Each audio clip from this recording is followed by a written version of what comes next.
You know, when the first day of school rolls around, it means that there's extra traffic. On a typical day, more than 14,000 school buses carrying nearly 800,000 students operate on our North Carolina roads.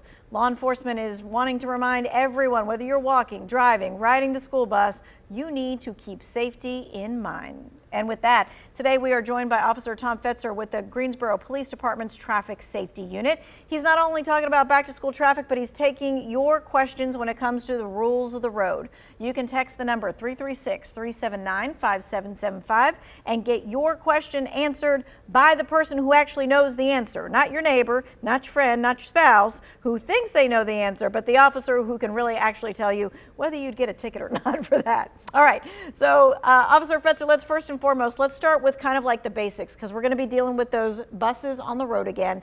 When do we need to stop for a bus? So that's a great question, Tanya, because a lot of people don't really understand when to stop and when to go. But in a situation where a school bus is stopped with the stop arm out, the only time that you can pass a stopped school bus in the opposite direction is if it is 4 lanes and there is a median or a turn lane in between. Any other time, if you're approaching a stopped school bus from any direction, from the side, from the back, from the rear, you must stop for the stop sign. Yep, we were putting up the video there, 2 lanes with the center turning lane. Either way, you are stopping for that stopped school bus. Okay, now let's go to when do you not need to stop for a school bus? Again, if there are 4 lanes on the roadway and the 4 lanes are separated by either a median or a turn lane, then you do not have to stop for a stopped school bus in the opposite direction. If it's the same direction you're traveling as a school bus, then yes, you have to stop. Okay, and so we're clearly showing that 4 lanes with a median. If you're behind that school bus, you need to stop. If you're on the other side, you're good to go. All right, so let's talk about the consequences of running a bus's stop sign. So if you pass a stopped school bus and you're stopped and you're cited for that violation, then you are facing some hefty fines. The court costs in North Carolina or in Guilford County right now are $191, and the fine for passing a stopped school bus is $500. And so you're looking at a total of $691 just out of pocket. But in addition to that, your license, it has 5 points attached to your license, which is the highest penalty on your driver's license. Which means that your insurance is going to go way up. Exactly. For at least 3 years, your insurance is going to go up. Okay, so, I mean, we all need to be paying attention. When we see that stop sign with the bus, we just need to stop and just make sure that we are adhering to all of that. So Operation School Watch is almost underway. Let's talk about what happens during that time. So this is the Greensboro Police Department's 10th annual Operation School Watch. And what happens is school starts in Guilford County on August the 26th. For the first 2 weeks of school, you're going to see an increased police presence. Unmarked cars, marked cars, working school zones, looking for people passing stopped school buses.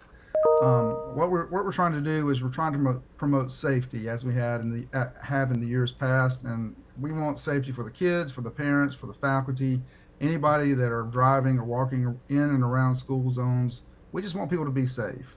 So if your morning commute or afternoon commute includes a school zone, and currently you're driving through it and there's no lights and there's no active school zone, please pay attention, because on August 26th, those school zones are going to be active and we're going to be out there looking for people that are violating the law and driving in unsafe conditions. Yeah, it's one of those things, we get used to it for a couple of months with no school buses on the road. And then when those come back, it's like an extra 10 minutes, at least in your commute, when all those other people are on the road.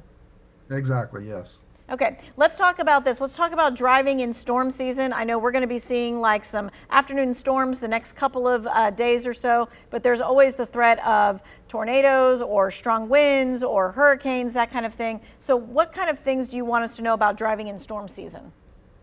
Well, of course, you want to be certainly more careful when you're driving in inclement weather. One thing that we face a lot when storm season happens in the fall is we have power outages where traffic lights aren't working. And a lot of people are still confused about when they approach an intersection, a 4-way intersection where the traffic lights aren't working. How do I proceed through the intersection? And the main thing is to remember, you want to treat that intersection like it's a four-way stop. And by the letter of the law, everybody to the right always has the right of way. But of course, if you've ever driven to a four-way stop or an intersection where the power is out, you know that typically people are courteous and they allow, if you're first to the intersection, someone else will allow you to go first, through the intersection before they do. And that's fine. That's a fine practice, just as long as everybody at the intersection is under that same practice. But by the letter of the law, the driver to the right always has the right of way. Gotcha. Okay. All right. So what we want to do is we want to give you the opportunity to ask your question, the question you want to know when it comes to driving, when it comes to points on licenses, things of that nature. You can ask that right now, 336-379-5775. We'll be right back.